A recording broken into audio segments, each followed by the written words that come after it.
ಅಂದ್ರೆ ಇವಾಗ Puneri Paltan first match Puneri Paltan ಎದುರಿಸ್ತಾ ಇದೀರಾ ನೀವು, ಕೋಚ್ ಆಗಿದ್ದವರು ಆ ಟೀಮ್ಗೆ. ಆ ತಂಡದಲ್ಲಿ ನಿಮಗೆ ಗೊತ್ತಿದೆ ಏನು ಪ್ಲಸ್ ಮೈನಸ್ ಎಲ್ಲ ನಿಮಗೆ ಗೊತ್ತಿದೆ. ಸೊ ಇವತ್ತಿನ ಮ್ಯಾಚ್ಗೆ ಯಾವ ತರ ಪ್ರಿಪರೇಷನ್ ಇದೆ, ಅದ್ರಲ್ಲೂ ಪುಣೇರಿ ಪಲ್ಟನ್ಗೆ? ಆಲ್ರೆಡಿ ಆ ಟೀಮ್ ಎಕ್ಸ್ಪೀರಿಯನ್ಸ್ ಪ್ಲೇಯರ್ಗಳು, ಎಕ್ಸ್ಪರ್ಟ್ಸ್ ಗಳು ಇದಾರೆ. ಆ ಟೀಮ್ ಚಾಂಪಿಯನ್ ಟೀಮ್ ಇದಲ್ಲ ಹಿಂದೆ ಎಲ್ಲ ಅವರು. ಹೌದು. ಆದ್ರೆ ಸೀಸನ್ 10 ಅಲ್ಲಿ ಅದರಿಂದ ಎಕ್ಸ್ಪೀರಿಯನ್ಸ್ ಇದಾರೆ ಎಲ್ಲ. ನೋಡುವ, ಟ್ಯಾಲೆಂಟ್ ಪ್ಲೇಯರ್ಗಳು ಇದಾರೆ ಅದ್ರಲ್ಲಿ. ನನ್ನ ಹುಡುಗರ ಮೇಲೆ ಕಾನ್ಫಿಡೆಂಟ್ ಇದೆ. ಹುಡುಗರ್ನ ಯಾಕೆ ಆ ಲೆವೆಲ್ಗೆ ನಾವು ರೆಡಿ ಮಾಡಕ್ಕಲ್ಲ ಅಂತ ಒಂದು ಪ್ರಯತ್ನ ಮಾಡಿದೀನಿ. ಆ ಹುಡುಗರು ಚೆನ್ನಾಗಿ ಆಡಿದ್ರೆ 100% ಗೆಲ್ತಾರೆ. Okay sir, okay.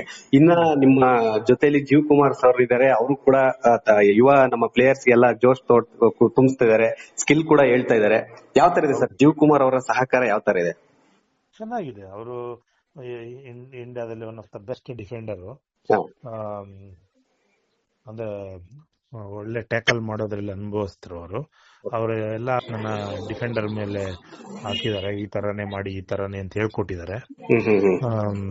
ನಾವು ಇಬ್ರು ಸೇರಿ ಒಳ್ಳೆ ಅವ್ರಿಗೆ ಮಾರ್ಗದರ್ಶನ ಕೊಟ್ಟಿದೀವಿ, ಒಳ್ಳೆ ತರಬೇತಿ ಕೊಟ್ಟಿದೀವಿ ಅವ್ರಿಗೆ, ಏನ್ ಮಾಡ್ಬೇಕು ಏನು ಅಂತ. ನಾವ್ ಹೇಳ್ಕೊಟ್ಟಾಗೆ ಅವರು ಗಮನ ಇಟ್ಟು ಆಡಿದ್ರೆ ಚೆನ್ನಾಗ್ ಆಡ್ತಾರೆ ಖಂಡಿತ.